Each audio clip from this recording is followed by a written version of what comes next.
We are told ghosts are echoes, harmless memories trapped in time. We are told they cannot hurt us. That is a lie designed to let us sleep at night. But some truths refuse to stay buried. Some horrors are not content with the past. They are active, they are intelligent, and they are violent. This is not a collection of campfire tales. This is an investigation into the deadliest class of paranormal phenomena, entities that have left a tangible mark on our world and on the people who cross their path. We will expose the unspoken truth behind 3 violent ghosts, a force that drives the living to reenact its past, a presence invited by a game that refused to leave, and an object, a simple toy, that became a vessel for pure evil. Abandon all preconceptions. What you are about to witness will change how you see the world of the unseen, forever.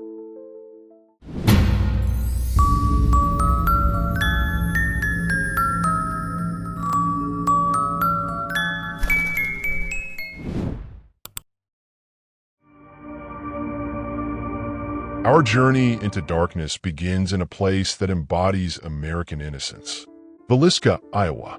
But on June 10, 1912, innocence died here.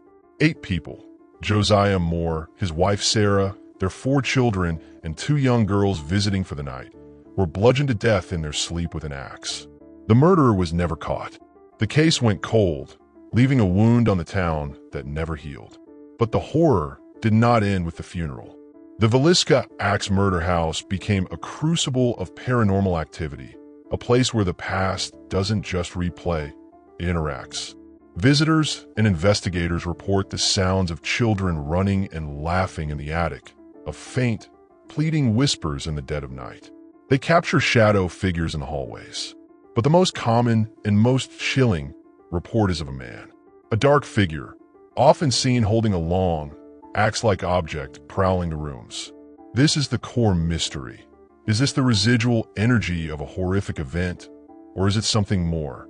An intelligent, malevolent presence that feeds on the fear of those who enter? The truth is more terrifying than anyone imagined. On October 23, 2014, a man named Robert Larson Jr. was on an overnight ghost hunt in the Villisca house. Around 1:30 a.m., the same time the original murders began, something happened. Larson was found by his friends, conscious, with a shocking injury, a stab wound to the chest. The official police report, which you can still read today, lists the wound as self-inflicted. But the question is why? What force, what overwhelming presence in that house could drive a man to plunge a knife into his own chest? Did the entity, the man with the axe, not just show itself, but somehow influence a living person to reenact its violence? The unsolved ending of the Villisca horror is not about a century-old crime. It's about a force that is still active today. It proves that some places are not just haunted by memory. They are infected with an intelligence that can bleed into the present with terrifying consequences. The axe may be in a museum, but the violence remains. But the horror of Villisca is bound by its walls and its history. You can, in theory, walk away. Our next entity defies that logic. It is a haunting that began with a simple game and ended with a presence that followed its victim home. A haunting that is not tied to a place, but to a person.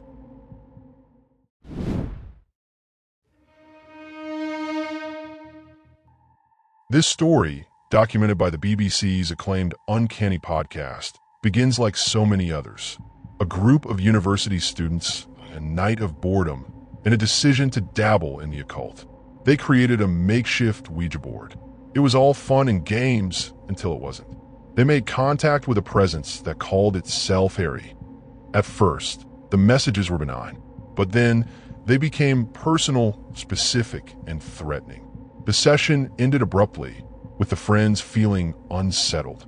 But for one of them, a young man named Will, it was only the beginning. Days after the Ouija session, Will's phone began to ring. The calls were bizarre. On the other end, he would hear heavy, ragged breathing or a voice that was distorted, electronic, and menacing. The entity from the board had found a new way to communicate. It had followed him home. The psychological torment was immense.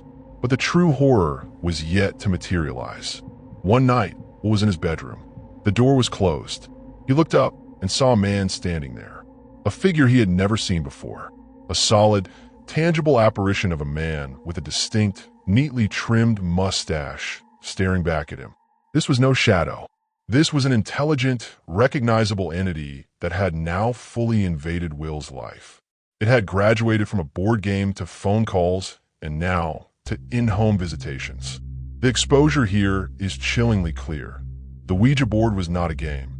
It was a key, and it unlocked a door that could not be closed. The unsolved ending of Harry is a question that haunts Will to this day. Was this a demonic presence that lied about its name? Or was it a tulpa, a thought form created by the group's collective fear that gained sentience and a will of its own? Whatever it was, it proved that the most dangerous hauntings are not the ones you visit. They're the ones that visit you. In the 1980s, a family in Manchester, England, moved into a new house. For Christmas, their young son, Elton, received the perfect gift. It was a symbol of childhood joy, but this toy would become the focal point of a nightmare that would define their lives. It started subtly. The family would be in another room and hear it, the distinct ring of Elton's phone. But when they went to check, the toy was always still. It hadn't moved. Then, the phenomena escalated. The phone began to move on its own, pulling itself along the floor, as if an invisible child was playing with it. With the phone's activity came another presence. A ghostly little girl began to appear throughout the house. The family felt watched, tormented. The home was no longer safe. The cheerful toy had somehow opened a doorway, and something dark had come through, using the innocence of a child's plaything as its anchor. The family endured years of this torment. They felt trapped. Finally, they made the difficult decision to move, hoping to leave the horror behind. And for a while, it seemed to work. The hauntings subsided, but the story does not end there.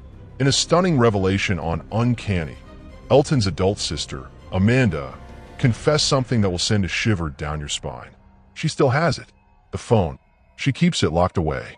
She feels a strange, protective responsibility over it, a fear that if she throws it away, it might simply attach itself to another unsuspecting family. This is the unspoken truth of object-based hauntings. The entity isn't always in the location, it's in the item. The unsolved ending of Elton's phone is a ticking time bomb. Is the entity inside it dormant? Or is it simply waiting for the phone to be passed on, sold at a car boot sale, or found in an attic by a new generation, so it can begin its terrible work all over again? The curse isn't broken. It's waiting. A house that inspires violence. An entity that follows its prey. A toy that harbors a curse.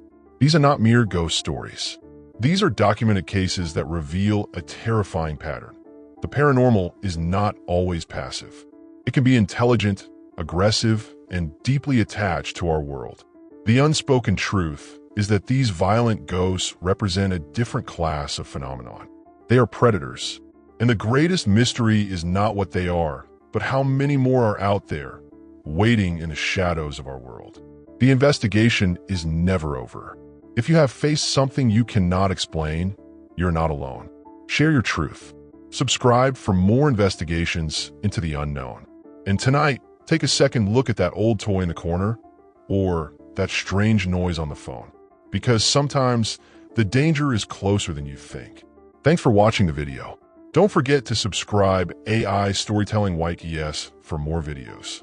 Comment below any story or experience with us. See you in next video.